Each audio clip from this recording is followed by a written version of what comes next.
สถาบันอนามัยกันพญาและส่งเสริมสุขภาพกองทัพได้จัดตั้งสรุปทดทอนบทเรียนเวียกงานก่อสร้างหน่วยพักปอดใส่เข้มแข็งนักแน่นและเวียกงานก่อสร้างกอง3ปอดประจำศุกร์ปี2024ขึ้นในวันที่15เดือนพฤษภาคมนี้โดยการเป็นประธานของสหายพันเอกศรีสุขศรีจันทร์คณะประจำพรรคเลขาคณะพรรคหักฐานหัวหน้าการเมืองมีสหายพันโทสุริยากลุ่มพลภักดีคณะประจำพรรคห้องหัวหน้าสถาบันรับผิดชอบพลาธิการเทคนิคสถาบันอนามัยกันพญาและส่งเสริมสุขภาพกองทัพมีคณะพรรคหักฐานคณะหน่วยพรรคสมาชิกพรรคสมบุญสำหองภายในกรมกองเข้าห่วมสหายพันโทนางวรรณาลีแสงสว่างหัวหน้าแขนงจัดตั้งพรรคแผนกการเมืองสถาบันอนามัยกันพญาและส่งเสริมสุขภาพกองทัพได้สรุปตีราคาคืนถึงผลการก่อสร้างหน่วยพรรคปอดใส่เข้มแข็งนักแน่นและระยะ1ปีผ่านมาซึ่งได้ยกให้เห็นด้านดีด้านตั้งหน้าข้อคงข้างและบางบทเรียนที่ถอดถอนได้คณะพรรคหักฐานคณะหน่วยพรรคแต่ละหน่วยได้ยกสูงพละบทบาทความรับผิดชอบเข้าในการชี้นำพาบรรดาสมาชิกพรรคให้เสื่อมซึมและกำแน่นต่อแนวทางการนำพาของพรรคมีคุณสมบัติศีลธรรมปฏิบัติกำแน่นอย่างลึกซึ้งธาตุแท้และอุดมการณ์ของพรรคประกอบส่วนอย่างแข็งแรงเข้าในทุกขบวนการเวียกงานของชาติของกองทัพของกรมกองวางออกโดยอิงใส่หลักการ3ทิศน้ำของพรรควางออกมาจะตั้งปฏิบัติพันขยายเข้าสู่เวียกงานตัวจริงเพื่อเหตุสำเร็จหน้าที่การเมืองของตนตามการมอบหมายผ่านขบวนการดำเนินเวียกงานการก่อสร้างหน่วยพรรคปอดใส่เข้มแข็งนักแน่น1ปีผ่านมา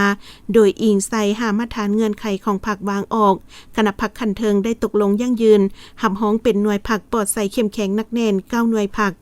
ในกองประชุมบรรดาผู้เข้าร่วมได้ประกอบคำคิดคำเห็นอย่างกว้างขวางสร้างสรรค์และเป็นเอกภาพผ่านทิศทางแผนการสู่สนในตอนหน้าผ่านข้อแข่งขันขบวนการก่อสร้างหน่วยพรรคปอดใส่เข้มแข็งนักแน่นสร้างกองปอดใส่ปลอดภัยปลอดคดี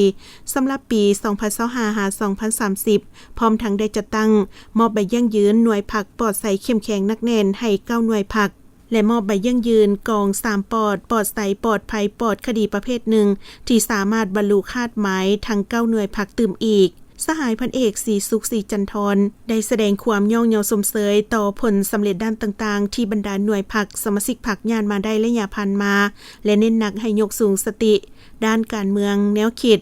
มีความเป็นเอกภาพปฏิบัติบรรดาหลักการของพรรคอย่างร่วมศูนย์ก่อสร้างกรมกองก่อสร้างหน่วยพรรคให้มีความปลอดใสเข้มแข็งนักแน่นตามหาเนื้อในกำแน่นบรรดากฎหมายนิติกรรมของพรรคของรัฐกฎหมายป้องกันชาติปฏิบัติกฎระเบียบของพรรคอย่างเข้มงวดมีความจงรักภักดีมีความซื่อสัตย์บริสุทธิ์ต่อพรรคต่อประเทศชาติต่อประชาชนส่องหู้หำเฮียนวิชาเฉพาะให้มีความสำนิสำนานพร้อมทั้งรับประกันเวียกงานวิชาเฉพาะกันพญาตที่เป็นเวียกใจกลางของกรมกองสร้างพนักงานสืบทอดทั้ง3หุ้นควบคู่กับความรู้ความสามารถมีคุณสมบัติศีลธรรมปฏิบัติมีพรสวรรค์มีหลักมั่นการเมืองมีน้ำใจเสียสละเพื่อส่วนรวมนำเอาบรรดาเนื้อในข้อแข่งขันไปจะตั้งปฏิบัติพันขยายเข้าสู่เวียกงานตัวจริงและพร้อมกันเฮ็ดสำเร็จหน้าที่การเมืองที่พรรครัฐประเทศชาติและประชาชนมอบหมายให้